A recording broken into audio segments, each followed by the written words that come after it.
Hey y'all. Alright, I got a special guest today. This is Michael. Y'all know who he is. Y'all know what it is. The one? Okay, so he's here to like discuss with me like basically our relationship, because that's what happened after the divorce happened, actually. And that's what I talked about in the last one, the divorce. That was in November. Nothing really happened in December and January, and then I met him in February, right? He was already in prison. I wasn't. Not yet. But yeah, so I met him February 2nd on Facebook dating app. Like, he wooed me. He came for me. No, I'm just playing. It was just some casual shit. Like, hey, exchange information. And we started chatting on the phone and just discovered that we had a lot of common. You know what I mean? So, I think today we're just going to probably, like, share just, like, some interesting shit that happened throughout the relationship and, like, how it evolved and, like, some of the challenges that we had and, like, where it led us to where we are today. Right? All right. So, like I said, we met in February 2nd, 2024, right? Facebook dating. Send me a little message, whatever, and we talk on the phone, and then first time we talk, I'm like, oh, yeah, you need to come see me, something. He like, yeah, I'm going to come see I'm going to come see you pretty soon, girl, don't worry about it. I'm going to come see your ass, all right. I'm going to come see you pretty soon, don't worry about it. And then he's like, I'm telling you I'm incarcerated, whatever. And I was like, all right, as long as you didn't do anything to any children, I'm willing to give this like a shot. I had never like been with a nigga in prison. You know what I mean? Not in a relationship anyway. I had talked to some niggas in prison. So yeah, that was that. And so it just went on from there. We just started fucking with it. I mean, ain't that pretty much how it happened? Like from your point of view? Like... Met on Facebook dating. I was there for a minute. Let her know I was in prison. She took it cool, you know what I'm saying? That's the thing, like, being in those situations and finding a person to understand and not be judgmental and be, wishy-washy, man, you know what I'm saying? Because, society got people brainwashed, man, you know what I'm saying? Like, it's a lot of people in prison, good people, good individuals. There's a lot of fucked up people that should be in prison, too. But there's a lot of good individuals in there, man, you know what I'm saying? So, when I met her, and then, like, even her, she like, from working there, you know what I'm saying? She got to meet a lot of people that told their stories and just was wrong place, wrong time, you know what I'm saying? Just got fucked over by the system, but good individuals, good heart, you know what I'm saying? All the shit. Right. But, yeah, I met her, and she seen my character, and she couldn't help but come on home. Couldn't help it. Nigga real smooth, but oh god, the nigga is like, and I'm a real hard individual to impress. This nigga had me impressed. I mean, for one, like his intelligence, like that's the number one thing that I liked about him from day one. His voice, and then his intelligence, because he's super fucking smart, and we were able to have conversations. You know what I mean? Being smart. If anybody's smart on this motherfucker, they'll tell you. Like, it's hard to find other smart people that you can engage with, like, and actually enjoy the conversation. A lot of your conversations are short and sweet. So, that was good. And he was honest with me, consistent, and, loyal. I mean, those are things I care about. So, we went on with the shit. So, of course, I want to get a visiting form and come see the nigga, right? I want to come see all about this nigga, right? And I got the form and filled it out incorrectly, and then got denied. This was in April. So we met in February, this was in April, I got denied. I'm disqualified for like 27 years. Like, I never apply again. So I'm like, nah, fuck that. I gotta get up in here. I wrote a letter to the warden. I wrote 2 letters to Mr. Chase, what is it, Andes? Chase Andes. Never got a response. Wrote a letter to Governor Newsom, y'all. Don't judge me, okay? Don't fucking judge me. Gavin Newsom? Yes. To ask them to, like, reverse the decision that they made about me not being able to visit. So ultimately, that did not work out. I was not able to get that visit. So I don't remember how long into our relationship, but we were on the phone one night, and he's just like, hey, my partner, his girl just got a job up here, working in the hospital, doing some custodian work, like, you should apply. So I, like, took the test, like, while we were on the phone, and passed it, and I actually got the fucking job. Like, long story short, I really did. Wow. And this thing actually stayed with me after that. I would have been running back. I've been like, this is the craziest bitch in North America to get a job. And I live in Sacramento. to be driving to San Quentin every single day, like gladly and honestly and faithfully just to see him. Like really, that's really all it was. I mean, I did, like I said, ultimately like the job. Yeah, she was over here in her mode. And it's 2:00 in the morning. Don't worry, we had a nap today. That's all we had right now. Cool nap. It was the best nap ever. But anyway, no. So yeah. Okay, so I got the job despite me like filling out a visitor form and nothing. And I'm not, I mean, for legal reasons, all of this is allegedly. Okay, none of this really maybe happened, maybe it didn't. You know, They can't do nothing now. We here now. This is our story. But anyway, like despite all the noise that I was making in there trying to get to him, nobody like connected the dots to that, and I was able to get a job in there and like be around him. You know, so the first day I didn't see him. You know what I mean? The first day I didn't see him, obviously because I was trained, I didn't really know the ropes. But let me tell you something about San Quentin that a lot of people are surprised to know. The inmates and the free staff are like encouraged to interact with each other. Like it's an environment that is created for people to fuck on each other and get drugs in there and really do a lot of bad things.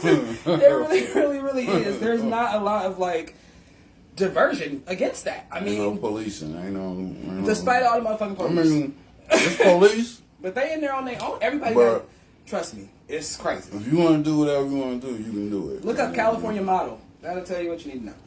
But yeah, it's pretty much like that. So there was a concert. One of the nurses that worked there, she won the Golden Buzzard on The Voice, right? Yeah. So she had a concert where she was singing other people's shit. Diddy, I mean. yeah, Diddy something. Edie, I mean. Anyway. They band called The Truth on American The Voice. Okay. What he said. Yeah. But anyway, she was throwing a little concert, right? It was lit. So I walk in this concert, right? Mind you, I've been there maybe a week. I don't even know. Like, he's like, come to the concert, I'm gonna be there. We have been talking about this for hella long. Like, even before I started working there, when I knew I was about to start working there, he's like, it's about to be a concert in 17 months. You're gonna be able to come to the concert. I'm like, oh, I can't wait. And so the day finally comes. I walk up in there. Not only is it like a real fucking concert, but it's like weed smoke in the air. Dark. Motherfuckers got their phones out. Like, it's crazy. Pitch black in there. Pitch black. Okay, that's the part that got a nigga in there.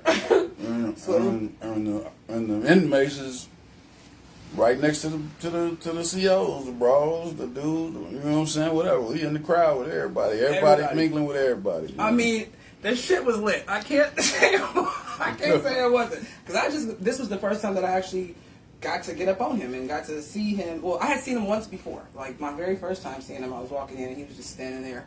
And it was like a glow around him. Every time I used to see him, it would be this fucking glow around him. And like, oh! And like, even though I knew who he was, I had never seen him in real life. So it was kind of like a double take situation. Like, is that really him? And then he gave me this little smile. And I just walked past him and tripped over my little heart. I heard that. Anyway, that was the beautifulest experience of my life. But we're not going to talk about that right now. So yeah, the concert. So I just walked right up on a nigga. And like, I just wanted to like, obviously grab his dick, but I didn't because I was scared. But that was pretty cool. Like, to be able to do that. I don't know. Snatched her ass up. Her ass up real. He did snatch me up, and I thought it was cute. And he cussed me out, which was awesome because I was talking to somebody else. And this guy got me. He fucking captured me. Like, can I ask your opinion on something? I forgot what it was, but what library books you read when you was 1 year old? Oh yeah. The public library versus the law library. Something about that. Some shit that didn't have nothing to do with didn't have nothing to do with nothing. He just trying to get your attention so he can So he can get beat up. So anyway, what the fuck you doing? That shit was pretty dope. I felt like somebody.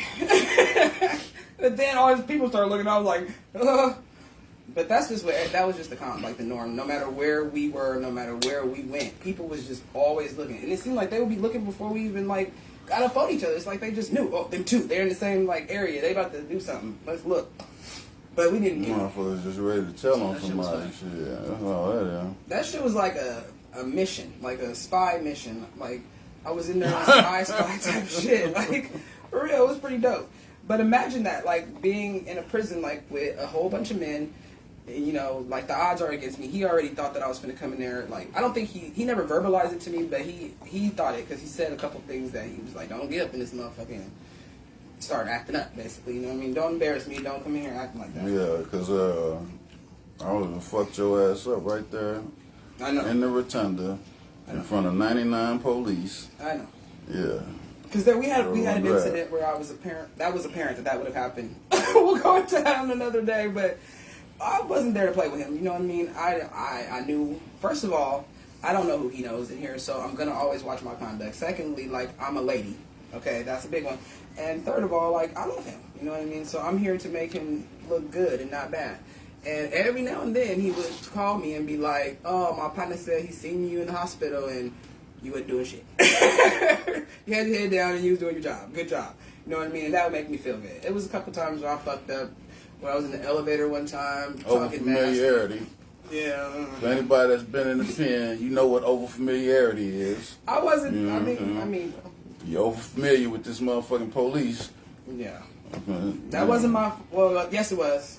I'm not even gonna say it wasn't because I shouldn't have been talking with them like that. But the nigga, we in the crowded thing, and he like, "Oh, you know the policy is nut." What he say? Nut to butt. So he's insinuating that I need to put my ass on his nuts, and I was just like, "I'm putting my ass on the old man's nuts," like type shit. And then I told him about it, and he didn't think that was appropriate. So I mean, I agree. You never was talking about you gonna put your ass on another nigga's nuts, like.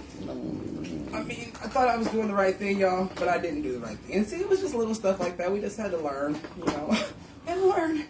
But I meant well, and I was up in there doing good. And nobody could say that I ever winked at them, gave them no motherfucking blow a kiss, had a nigga on the sideline whispering in his ear, none of that. And nobody can say that they knew who I was really there for, except for this one nigga named Keenan Holiday.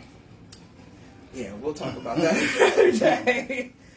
Anyway, let's see, what else happened in that motherfucker? Okay, so one day, Michael was in the hospital, like, in an attempt to get a glance at all this, right?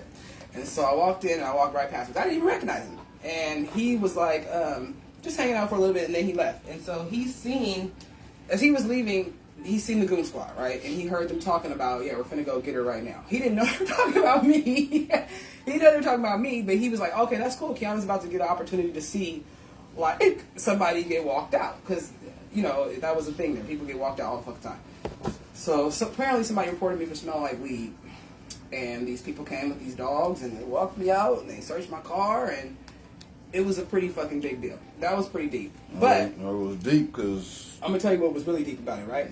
Your ass listen. That's exactly. That's the importance of getting a broad that listen, man. You understand me? Yeah. I mean, if she ain't listening, man, fire. Yeah, he says that from this was just one day before this happened. Literally one day. He told me, like, because I smoke. And I'm like, okay, I'm bringing my weed with me. I put it in my whatever. I'm hiding it in the woo-woo. So he's like, nah, don't bring no weed in this motherfucker. I don't give a fuck what you think. It's in the parking lot, whatever. Drop that shit off at the nearest wherever before you come to work. And I'm like, well, just no, Kiana, do not do that. Drop that shit off. So I'm dropping it off. This is my first day. Dropping it off at the gas station. Pick it up when I get off and, get on the freeway. I get walked out. And they searched my car and they asked me 3 times if I had weed on me. And they told me, if we go down here and find weed, you're going to jail. You know what I mean? This is a felony. You can have weed in California. It's legal, but it's not legal to, have it at the prison. So that was a pretty interesting, experience for me. And he didn't know that it was me. That's the importance of listening, man. Yeah, you got to get you one that listen, man. You understand me? Because if she ain't listening, it has to be my cellmate instead of goddamn Yeah, I listen. Even though I'm hard-headed, I know how to listen. Sometimes. Most of the time. When it's I know when you asking. I don't listen. He know I listen. I know how to listen. I know how to be submissive. I know how to treat my nigga right. I'm just, difficult to deal with sometimes because I'm stubborn. But aren't we all? Like, come on, guys. So anyway, after that, I just fell deeply in love with him. And, I was sending him all my money. Just like that. Just gave my life to Christ. But it was cool. I mean, just like the experience of just being able to see him, and then I had got it set up where I was able to go, you know, to the South Block or whatever, and work in the pharmacy, like where he was housed, you know what I mean, like by his unit or whatever.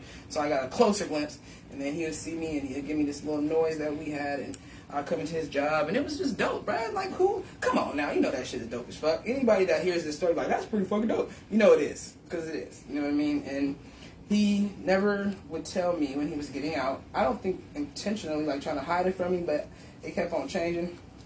So I thought he was, like, playing games, and I started to lose hope in our relationship. And so, like, towards the end, literally, like, 1 month before he got out, we, like, fell apart or whatever. I'm skipping a lot of stuff that I'm going to go back over later, but we fell apart, and when he got out, it was just no bueno. Like, all that love was just gone. No, it wasn't gone. It was just, I guess, tainted on my end anyway, because truthfully, I just wanted him to do what I wanted him to do, and he didn't want to do that, and so that was the problem.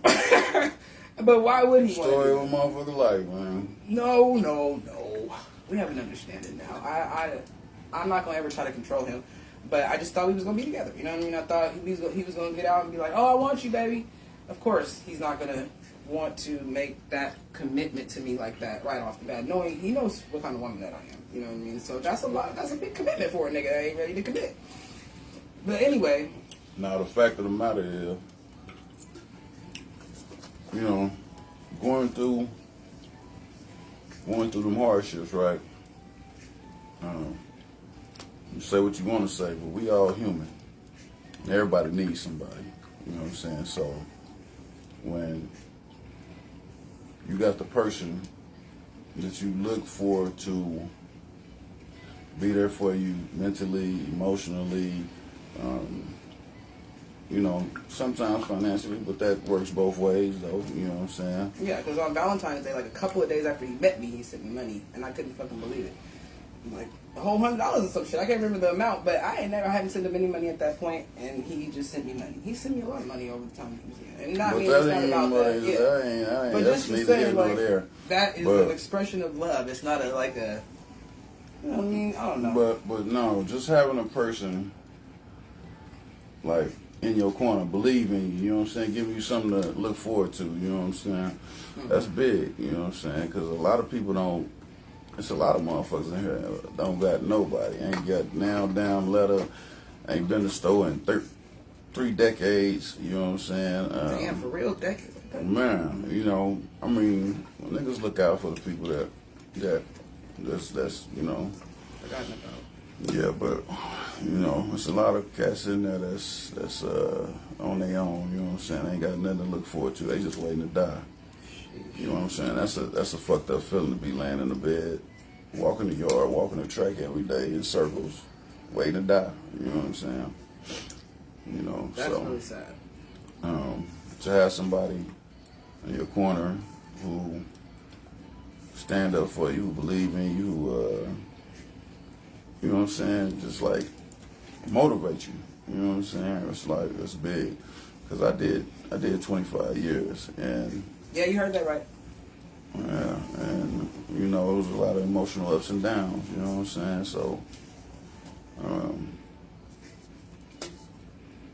when she came into my life at that point, and then the shit that she was doing, cause like she was going above and beyond. I ain't gonna lie, you know what I'm saying? I'm like, I ain't even gonna lie, man. She was going above and beyond, man. That's what I do. And yeah, that was top tier shit for me, man. You know, so and they can't do nothing but appreciate it. And I know when I got out, she wanted a motherfucker to, you know, but that little bit of break, that little bit of them 30 days was that was the defining factor of me getting out and, you know, not reaching out for a little while, you know what I'm saying? But Understandably, because we weren't technically together. yeah, you know what I'm saying? So when I walked out the door, you know, I was a single man. Shit, I ain't. I'm sorry. You know what I'm saying? Single and ready to mingle, by the way, he was, in fact. As he should be. I'm just a jealous one. Hey, man, 25 years, goddamn. You know what I'm saying? Ooh-wee. You know, That's a long ass fucking time. Yeah, I had to turn it off. You know what I'm saying? Now it's time to turn it on. Yeah, turn it you know what I'm saying? on over here. Anyway. But yeah, you know, that was important to have that. You know, that touched the nigga deep. You know what I'm saying? So, and that's the reason why I stand. That's the reason why. That's the reason why I'm sitting right here in front of y'all right now. Shit. You know, the fact that she did come and put on for a nigga. You know what I'm saying? And I love him. That's what y'all need to know as well. Let's put that on there. That's why we were able to establish this after the fact. Because the love that I have for him, like, outweighs, like, my own, like, selfishness. You know what I mean? Of course I want him to do what I said. Of course I want us to do everything that we said we were going to do. But for me to actually expect him to do that is actually not only kind of like insane in a sense, like extremely selfish, insane, and maybe even like delusional, because 25 years, he was 19, you know what I mean? He's a grown-ass 45-year-old man, 46 now, and there's a lot to be seen, you know what I mean? And I want to sit down and do nothing and be old and play chess and watch Leave It to Beaver, and I can't expect nobody to be on that right now. You know what I mean? I think eventually he will be, but what I think we ultimately decided, because I still don't really be knowing sometimes, is that we just love each other. That's good enough, and like we'll just see what happens. And if I chill out and he, you know, just learns to accommodate some of my like insecurities, then we'll be all right. You know what I mean? We just have to build it back to where it was, because I lost hope for a minute, you know, but I still love him. So that's all that really matters. But that shit's dope. Like, now he's out in August. You know, we had a chance to be apart, and I had a chance to miss him and stuff like that. I went through some shit on my end, and like this, I don't know, it just feels right. It feels good. It feels different, because I never thought that I would have to transition from loving a nigga one way to loving him a different way. Like, loving him inside of there over the phone, then loving him like out here is not the same. You know what I mean? Very different. It's hella different. And it's been a challenge. It's different for a man too, man, because I don't know. Not everybody deal with relationships in prison. Shit, half them niggas want a man, and then what are you busting? The other half, it's so weird that nobody gonna fuck with them. And then the other people, the few that do got relationships and got people come see them, whatever, like, when you dealing with a woman from that standpoint, and it's only mental, emotional, verbal, you know, that's no physical nothing, you know what I'm saying? I mean, you may get a visit every weekend or whatever. I wasn't. You know, well, yeah, some people don't get accepted, you know what I'm saying? Some people married, they go on family visits every month or two, you know what I'm saying? Right. But still, not having a man to come home and lay in your bed every night, not having a man to help you discipline the children, not having a man to help you take care of your goddamn bills. You understand me? That right there in itself is like, that's different, you know? So when you got two people that's in this relationship and it's only verbal, it's only mental, it's only emotional. When you come home and now you bring these two parties together, people think it's just easy. Oh, you know, come home, I'm gonna fuck the shit out of her. You know what I'm saying? It's not easy. It's not just that simple. You know what I'm saying? Like, you gonna come home and first, if you really, really want this relationship to work, you got to learn this woman, you know what I'm saying? You got to learn her likes, her dislikes, even though you had the verbal, the mental, the emotional, some of that shit be cool and true, but then some of that shit be just to appease you, you know what I'm saying, in your state, because you locked up, and she want to make you happy, so she's doing or showing you what she want to show you to appease you. Right. You know what I'm saying? But when you face to face and you in each other's presence all day, every day, you see the little quirks, you see the little weird shit, you see the little, you know what I'm saying? You see all the little shit, you know, and you know, you might can't deal with it. You might, you know what I'm saying? You know, been in a prison relationship with this woman for 10 years, but you come home in 2 weeks, she getting on your last motherfucking nerves, you know what I'm saying? Or he getting on her last nerves, you know what I'm saying? Or he might came home institutionalized, washing his boxes in the shower, just doing little weird shit, and she might can't deal with that. You know what I'm saying? She might just be like, nah, I can't do this. So it's very different, like dealing with a person or dealing with a woman or a man after just being in a verbal and emotional relationship, But it's like, if you really, really love this person, then it's like having a new relationship, but it's like starting a new relationship with a person that you already know and love. You know what I'm saying? Because you going to the next level. You bring physicality into it. Which is dope. Yeah, so that could be, like if you're an optimistic person, that could be the best thing ever. You know what I'm saying? You getting to start a new whole relationship with a person that you already know, with a person that you already love, with a person that you already cherish. You know what I'm saying? Because you learn a whole nother aspect of this person. So. Facts. And 15 months, I didn't give this pussy to nobody. So I was dry. It was dry pussy. And I mean, I didn't want nobody else anyway. But I got all that opportunity and time to like just learn him like from the inside out. You know what I mean? And vice versa. So that makes, in my opinion, like our bond more solid. Regardless of the physical has been like good. Obviously, it's good to be here and be around him. But it's also a different dynamic to deal with him in the physical because I can't say, okay, I know he's at count right now. I know he's, you know what I mean, at child right now. I know he's doing it. She's trying to know what a nigga doing. You know I like to know where my nigga is. That's all I'm saying. What's wrong with that? But I cannot do that to him. And he ain't no nigga that want to be controlled. And he's a Leo and he plays a lot of games when you play games with him. And I just ain't over that. Hey, and not even we gonna do it. I'm gonna be the best at it. He's just not having it. Like, that's all it is. Like, if he'll just disappear. And that is not to say that that's good or bad, but that is good. I mean, you just ain't dealing with that shit. You just ain't dealing with it. And that's, to me, like, the worst. So it forces me to, like, check myself. And I'm willing to do that because I'm willing to do anything for him. And this cat, look at her. You guys gotta see how this cat is sleeping. Look at how my cat is sleeping. Cut it out, Sheila. Is she all? She's okay. Trust me, she's alive. See, that's the baby. She just likes to sleep like that. I don't know why. But anyway, yeah. So that's pretty much like the synopsis of our relationship. Everybody that knows me or has known me or come across me in the last couple of years knows who Michael is or has heard his name or has heard of what went through with him. But I actually, believe it or not, never ever thought that this nigga would be in my house, in my bed, I'm doing his hair.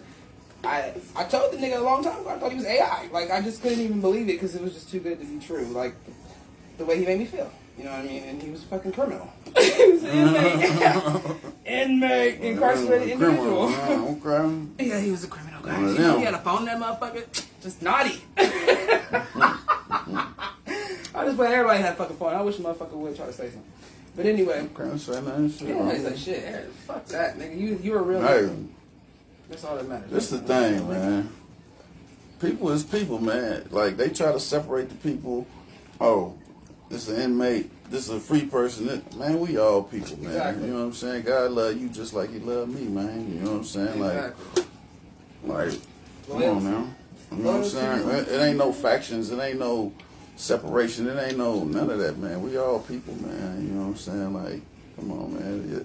We gotta do better as a people too, man. Because we do. I think this. Yeah, I ain't gonna go into that, but I would like. I'm gonna give her an idea on a later segment, though, for sure. What, popping some pussy or no? That's a private show. I think that's too much for TV. No, but I would like to say that, to touch on that before we close this out real quick. Like, when I started working there, I told myself, like, being in a position, because technically I was a supervisor or whatever, but I'm supervising people. I'm not like a supervisor. Anyway, around men, grown ass men that have been. I'm telling you, these niggas, when I was saying, hi, my name's Keanu, they're scared to even, like, introduce themselves or call you by your first name or touch you. Like, you could tell that they've been through some shit. Like, people have treated them bad. So they are on their their toes about how they even interact with free staff because who's going to snitch on them now? Or who, they don't want to I could just tell that was the environment. So I made an intentional decision to make sure that everybody felt comfortable around me. You know what I mean? Like, I always treat them with respect. I always Mr. this, Mr. that, because we are all humans. Like, how many mistakes have you made and just never got caught? Should you be in jail right now? So how dare you look down on somebody that made the worst decision of their life? And some of them will tell you that. Like, I fucked up. You know what I mean? That was the worst decision of my life. 1 minute cost me 20 years. You know what I mean? Please don't ever do this. But there are some in there that just be like, well, the bitch and the nigga and whatever the fuck, they're still in denial. They belong where they are. But we all deserve a chance to just, like, do better. You know what I mean? And that is... Especially if you rehabilitate yourself. You know what I'm saying? Because there's some people that's in there rehabilitated, been in there 30, 40 years, ain't never going home, you know what I'm saying? But they, like I say, they good people, you know what I'm saying? One moment of anger, you know, one moment of embarrassment, one moment of shame, whatever you was feeling at that moment led you to do whatever you did and cost you the rest of your life, you know what I'm saying? So pride, mostly, a lot of that too. But it's never too late to start over, even if you are in a position where your surroundings are like looking hopeless. You can always change the way you think. And one thing that I can say is miracles really do happen, because this relationship is something that if somebody told me this, I wouldn't even believe them. I'd be like, yeah, right, bitch, you got a job at come on, bitch. The prison, San Quentin is the oldest prison in America. No, in California. I mean, not to say that means anything, but you know, it's just, it's crazy how things would just work out for us. Hey, this is not the only time, like, something like that. The early bird get the worm, man. You understand me? Wiggle. We would just like, expect stuff not to happen, and I'd be like, Michael, this really happened. You know what I mean? Like, it was a time when he came out here for a while in Sacramento, and I was trying to visit him. I didn't have my ID, and I straight up told them motherfuckers that I worked in the prison. I told the people that I worked in the prison, y'all, at the jail. And they could have easily, like, ran my name and been like, she works at a prison visiting an inmate. Like, that shit was so lucky. I don't even know how. I don't know how I didn't go to jail. In the jail. Because this is meant to be looking like at the signs, baby. She is crazy. Coming to visit an inmate and tell the people, yeah, I work at San Quentin. I did. And they let her in. They let me in. I don't know what the fuck was going on. And the second time, the dude tried to deny me, and he's like, oh. I was like, I want to speak to the sergeant. He's telling his other friend, the sergeant's not going to come down here for this. And the sergeant came running on down. And I was like, I'm sorry, I'm just emotional. And he's like, oh, we all have emotions. And he let me back up there again. Who is that? Who is it? Who? Stephanie. Oh, yeah, that's my friend. I went to school with her. She said, let her up. Early? She said, let her up. We are up early because I told you we had... She said, bring her on camera. No, that's a recommendation. I don't have to. Yeah, she said I don't know how this work. I know how. Look, she said I'll be having all the good stories. She said she'll be watching all my lives. See, I told you people be fucking with me. They fucking with me. You fucking with me, girl. And we're up early because we had naps earlier. Don't judge, bitch. Don't judge. We took a long nap. I think, what was it, like 3-4 hours? Anyway, I appreciate you guys' support. I'm glad that you guys enjoy. Y'all up early too. Don't fucking try to tell me I'm up early. You motherfuckers is up early too. Don't try to either chat with each other on my shit either. Talk to me or get the fuck up out of here. I'm talking about some hi, Stephanie. Anyway, this is the girl I was telling you came over earlier when I was helping her with her divorce. That's Jennifer. Okay. Yeah. But anyway, I love y'all, and it's good to see y'all, and I appreciate the support and the encouragement. I'm actually having a lot of fun with this, and Michael just was nice enough to join me today, so I decided to get this story. Well, this was the next story that was coming up anyway. After the situation with my divorce, I met him shortly after, and we just went right along.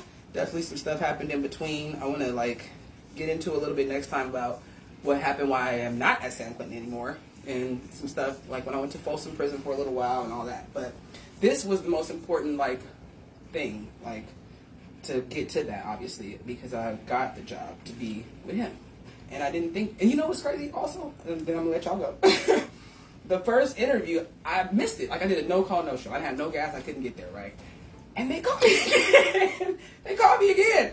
It was like, you still interested in this job? And I'm there and they're like, this has to be, like, it's just meant to be. You know what I mean? And things would happen, like, to us all the time like that. It would just be something that would be, like, against, the odds would be against us, and then it would just happen anyway. You know what I mean? So I think that's what happens when stuff is, like, divinely, like, put into place. So no matter what happens between us, I think that maybe we will end up together, and I will, you know, get what I want, which is him. But I'm giving him time. That's what we're doing right now. This is me giving him time to sow his royal oats or something like that. I'm just living, man.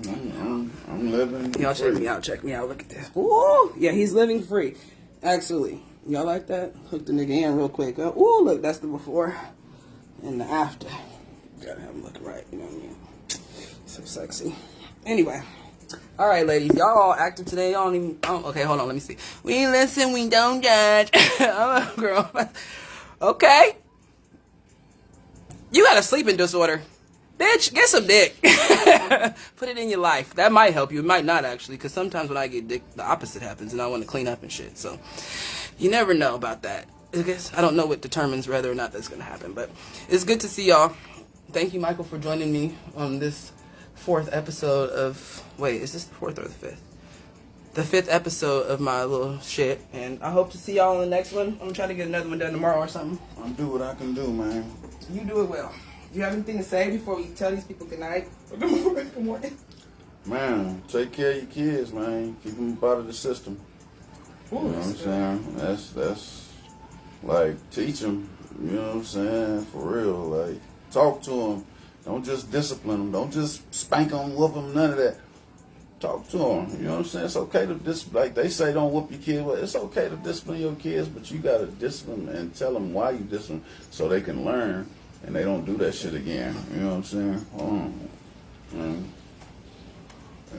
teach them a lesson. yeah, you know, that's all I can say, man. Because, you know, I just don't want to see nobody go through what I went through. Right. So with that being said, y'all know what it is. Love is what we're getting at. Like, just love on your babies. And no matter what, just remember, even though they came from you, they're not you. You know what I mean? They're not who you want them to be. They're not going to be the perfect image that you had. They're human. They're finding their own way. You should want that for them. So you should encourage that instead of trying to kill that, because you're going to kill their spirit. And it just goes on and on. I mean, there's a lot of dysfunctional ways to end up dysfunctional, but we going to all do better, right? Because me and Michael going to start a cult. I mean, motherfucking cult. And y'all can join. I'm going to have a compound, all this shit. Y'all can live rent-free as long as you helping out with, taking out the trash and shit like that.